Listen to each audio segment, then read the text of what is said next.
All right, we are going to head to the world of Alien. Please welcome a man who knows a lot about this game because he's one of the developers, Alistair Hope from Creative Assembly with Alien Isolation. Alistair, this game I played a few weeks ago, and it has such a different feel to it when you play it because there's definitely stealth, but it haunts you. I think all the press when we were playing it at the pre-E3 week.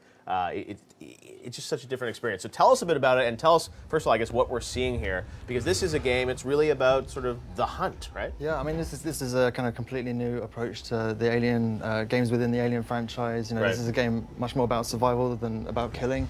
And as you can see here, that it's, the player is constantly being hunted by this really dynamic and reactive creature that's not running under any kind of prescribed paths or AI. Right.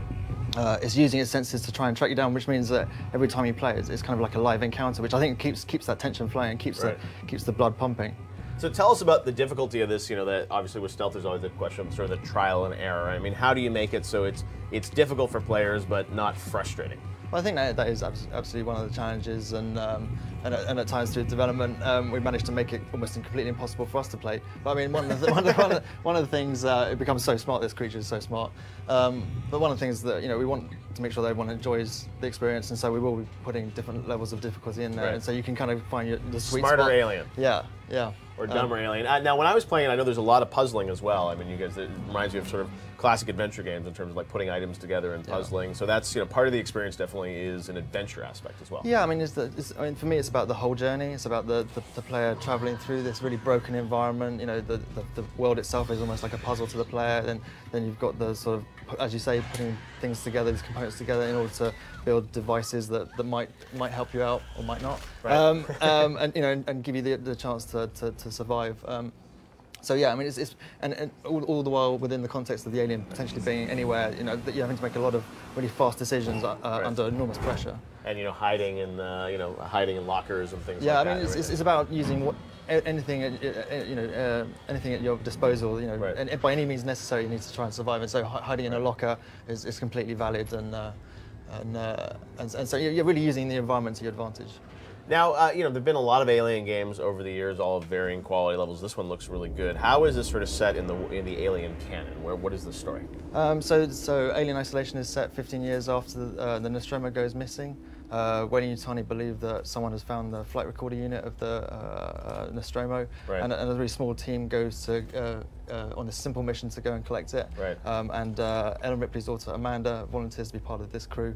Of course, when they arrive at the station, this really remote, desolate space station, obviously she confronts the horror that separated her from her mother in the first place. Right.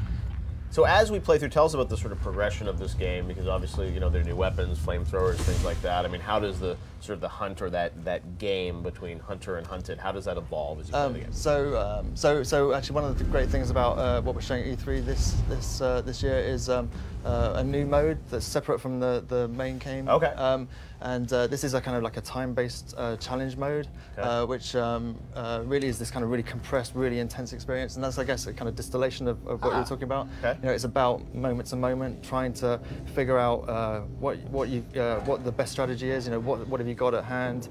What's your most immediate threat? Right. Even down to simple things like, should I stay or should I move? I suppose some of the things that you experienced when you played it earlier. Yeah. And I think it's just about that kind of making decisions under pressure. Right. And again, I think it's interesting because this is a game not about killing; it's about trying to survive. Right. And so it does require a lot of planning and kind of consideration of. I suppose we're trying to make every decision meaningful. The motion tracker itself. Right. I think we wanted to make everything have a kind of cost or risk associated right. with it. So even simply the motion tracker, which is kind of almost your main weapon, even that has a cost to it. When you bring it up, it gives you some information, but it also blurs out the background, so you lose the information there. So how many, even when you guys play through this, I mean, I can't imagine how many times you die as you play through this game. Because, I mean, that's part of the fun, I guess, right? Yeah, I mean, but I think that's the extraordinary thing for us is that we've been playing this game for, we've been developing this game for almost 4 years, and we play it every day. Right. But because the AI is this dynamic reactive entity, that every time we play, it's almost like a first experience for us. So we die, and you know we yelp and shout and jump because you know it's not predictable. We can't see what's coming, and so it's a really great development. No, it's a very different vibe and tone to this game. I think you really have to sort of fully immerse yourself in it. But I mean, it's scary, and you know, the hairs in the back of your neck stand up because you just you don't know what's literally around the corner. It's unpredictable. Yes, and we've played through so many games where you know the enemy's right around that corner. Let me get ready to get them down. Yeah. So really cool AI. Well, Alistair, thank you so much for the look at Alien Isolation. It's coming out later this year, right? Yeah, October the 7th. October 7th. Lots of games in October.